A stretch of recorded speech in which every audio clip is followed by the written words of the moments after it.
If you've ever been told your blood pressure's high or your heart rate's running hot, there's a decent chance you've heard the name Metoprolol. It's one of those common meds people take for years, but most folks never get a plain English explanation of what it actually does. Disclaimer: this video is for educational purposes only. It does not give medical advice, diagnosis, or treatment. I'm not a licensed healthcare professional. If you have questions about your meds or your health, talk with your doctor or pharmacist. Quick origin story, because this part is kind of cool. Metoprolol was first made in 1969. It came out of Swedish pharmaceutical research tied to the Astra Group and AB Hessel in Sweden. It was patented around 1970 and later approved for medical use in 1978. Now, what is metoprolol? Metoprolol is a beta blocker. More specifically, it's usually described as beta-1 selective, which is a fancy way of saying it mostly targets the heart rather than the lungs.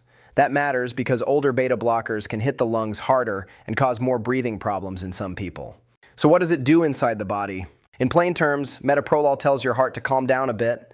It can slow your heart rate, reduce how forcefully it squeezes, and lower some of the stress signals that push blood pressure up. For some people, that feels like relief.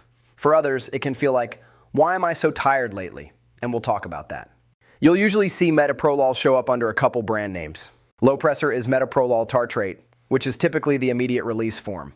Toprol XL is metoprolol succinate, which is an extended release form. They're not interchangeable in a simple one-to-one way, so it's one of those meds where the exact form actually matters. Now let's talk about what it's used for. Metoprolol is commonly used for high blood pressure, angina, which is chest pain from reduced blood flow to the heart, and certain rhythm issues where the heart is beating too fast or too irregularly.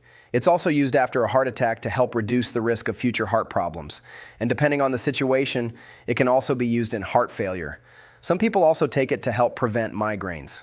The big theme is this: it's often used when the heart is working too hard, beating too fast, or dealing with a rhythm problem, and the goal is to reduce strain. Now, side effects. This is where a lot of people go, oh, that explains it. Common side effects can include fatigue, low energy, dizziness, lightheadedness, and feeling a little slowed down. Some people notice cold hands or cold feet. Some people notice sleep changes, like strange dreams or trouble sleeping.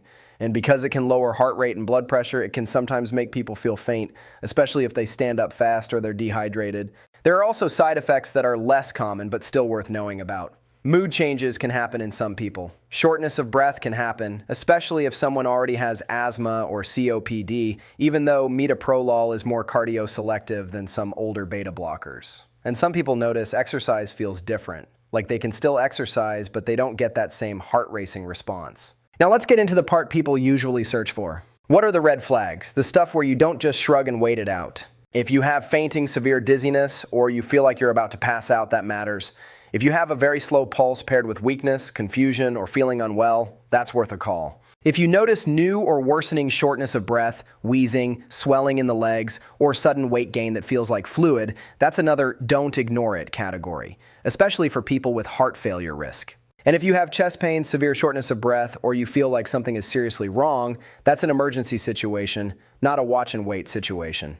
Now let's talk about what to avoid, or more accurately, what to double check.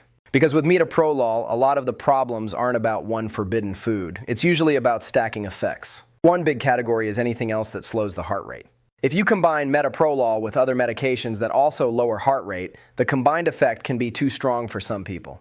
That can mean a heart rate that's too low, blood pressure that drops too far, or just feeling weak and dizzy. Examples here can include certain calcium channel blockers like verapamil or diltiazem, certain rhythm medications, and drugs like digoxin.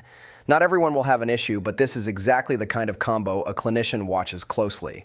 Another category is other beta blockers. Usually you don't want to double up on beta blockers unless there's a very specific reason in close supervision. The effect can add up fast, especially on heart rate and blood pressure. Another big one is clonidine. Clonidine and beta blockers can interact in ways that matter, especially if someone changes one medication without a plan. I'm not going to tell you how to handle that here, but I will say this: if someone is on both, it's a don't freestyle your meds situation. It's a talk to your clinician situation. Now here's a sneaky one: certain antidepressants. Metoprolol is metabolized in the liver, and a key enzyme involved is CYP2D6. Some antidepressants can inhibit that enzyme, which can increase metoprolol levels in the body. In plain English, that can make metoprolol feel stronger than expected. That can mean more fatigue, more dizziness, or a lower heart rate than planned. Some examples of stronger CYP2D6 inhibitors include fluoxetine, paroxetine, and bupropion. Again, this doesn't mean never use these together. It means it's worth double checking because dose adjustments or monitoring might matter. Over-the-counter meds can matter too. A lot of people don't think of allergy meds or sleep aids as real meds, but some of them can add to dizziness or drowsiness. Diphenhydramine, like Benadryl, is a classic example. It doesn't automatically mean danger, but if someone feels woozy on Metoprolol, stacking sedating meds can make that worse. Let's talk about alcohol. Alcohol can drop blood pressure in some people and can increase dizziness. Metoprolol can also lower blood pressure and can cause dizziness. Put them together and some people feel fine, but some people feel like the room tilts. This is one of those know your body, be cautious, and ask your clinician if you're unsure situations. And a quick note for people with diabetes. Metoprolol can sometimes mask certain symptoms of low blood sugar, like a racing heart. It doesn't hide everything, but it can change how low blood sugar feels.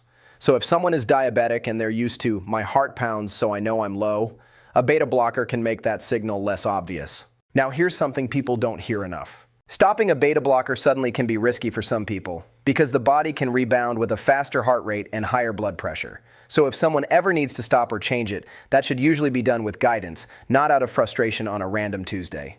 So what's the clean takeaway? Metoprolol is a beta blocker that's commonly used for high blood pressure, chest pain from heart disease, certain fast or irregular rhythms, and heart protection after a heart attack. It works by calming down the heart's response to stress signals, which can reduce heart rate and lower blood pressure. The most common side effects are fatigue, dizziness, feeling slowed down, cold hands and feet, and sometimes sleep changes.